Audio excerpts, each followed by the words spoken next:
നമസ്കാരം.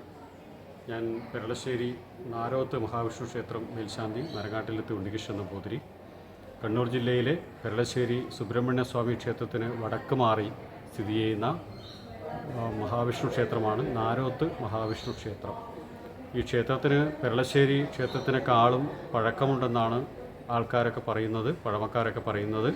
കാരണം പെരളശ്ശേരി അമ്പലത്തിൽ പ്രതിഷ്ഠയ്ക്ക് വന്നിരിക്കുന്ന ശ്രീരാമചന്ദ്ര സ്വാമികൾ ആ പ്രതിഷ്ഠ കഴിഞ്ഞ് ക്ഷീണിതനായപ്പോൾ ആ പ്രതിഷ്ഠയുടെ ക്ഷീണം മാറ്റാൻ വേണ്ടിയിട്ട് തൊട്ട് താഴെ വടക്ക് ഭാഗത്തുള്ള ഒരു പർണാശ്രമത്തിലേക്ക് ഋഷിമാർ കൂട്ടിക്കൊണ്ടുപോയി എന്നും അവിടെ ഒരു വിഷ്ണു വിഗ്രഹം അവർ വെച്ച് പൂജിച്ചിരുന്നുവെന്നും ഭഗവാൻ ശ്രീരാമസ്വാമിയെ അതിനകത്തിരുത്തി അവർ വേണ്ട വിധത്തിൽ പരിപാലിച്ചുവെന്നും പൂജിച്ചുവെന്നും ആ സ്ഥലം പിന്നീട് നാരായണൻ അകത്തിരുന്ന സ്ഥലം നാരായണത്തും പിന്നീട് നാരോത്തുമായി രൂപാന്തരപ്പെട്ടു എന്നാണ് ഈ ക്ഷേത്രത്തിൻ്റെ ഐതിഹ്യം.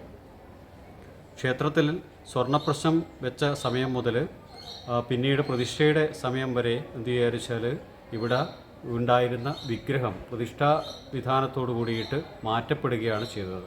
ആദ്യം ഭൂമിയിൽ നാഗങ്ങളാൽ ചുറ്റപ്പെട്ടിരിക്കുന്ന ഒരു വിഗ്രഹമായിരുന്നു കണ്ടെത്തിയത്. ആ വിഗ്രഹത്തിന് ചില കേടുപാടുകൾ സംഭവിച്ചതുകൊണ്ട് ആ ചൈതന്യം പുതിയ വിഗ്രഹത്തിലേക്ക് ആവാഹിച്ചെടുത്തിട്ട് തന്ത്രീശ്വരൻ്റെ നേതൃത്വത്തിൽ ഇവിടെ പുതിയ വിഗ്രഹമാണ് പ്രതിഷ്ഠയോട് കൂടിയിട്ട് ഇവിടെ പ്രതിഷ്ഠാപിതമായിട്ടുള്ളത്. ക്ഷേത്രത്തിൽ ചോറോട് നാരായണപ്പണിക്കർ പ്രശ്നം വെച്ച സമയത്ത് തന്നെ പറഞ്ഞിരുന്നൊരു കാര്യം ഇവിടെ അവതാരകൃഷ്ണനായിട്ടാണ് ഭഗവാന്റെ പ്രതിഷ്ഠ എന്നാണ്. അതുകൊണ്ട് തന്നെ ഗുരുവായൂർ ക്ഷേത്രത്തിൽ പോലും ഇല്ലാത്ത അപൂർവമായിട്ടുള്ളൊരു പൂജാ സമ്പ്രദായമാണ് ഇവിടെ നടക്കുന്നത്. രാവിലെ ഉഷപൂജയ്ക്ക് ബാലഗോപാലനായിട്ടുള്ള ശ്രീകൃഷ്ണനും ആ ഭഗവാന് വെണ്ണ നിവേദ്യം തുടങ്ങിയിട്ടുള്ള കാര്യങ്ങൾ, ഉച്ചപൂജയ്ക്ക് സമ്മോഹന ഗോപാലനായിട്ടുള്ള ശ്രീകൃഷ്ണൻ, അതുപോലെ തന്നെ വൈകുന്നേരം സുദർശന മഹാവിഷ്ണുവായിട്ടുള്ള പൂജ. അങ്ങനെ 3 പൂജാ സമ്പ്രദായങ്ങളാണ് ഇവിടെ നടക്കുന്നത്. വ്യാഴാഴ്ചകളിൽ സമ്മോഹന പുഷ്പാഞ്ജലി, സന്താനഗോപാല പുഷ്പാഞ്ജലി തുടങ്ങിയിട്ടുള്ള വിശേഷ വഴിപാടുകൾ നടക്കുന്ന കേരളത്തിലെ അത്യപൂർവമായിട്ടുള്ള ക്ഷേത്രങ്ങൾ ഒന്നുകൂടിയാണ് ഈ ക്ഷേത്രം. അതുപോലെ ഇവിടെ നിത്യം നടക്കുന്ന അന്നദാനം വളരെ ശ്രദ്ധേയമാണ്. നിരവധി ആൾക്കാർ ഇവിടെ വന്ന് ആ ഭഗവാന്റെ അന്നപ്രസാദം സ്വീകരിച്ച് സന്തോഷത്തോടു കൂടിയിട്ട് തിരിച്ചു പോകുന്ന കാഴ്ച ഇവിടെ കാണാൻ വേണ്ടി പറ്റും.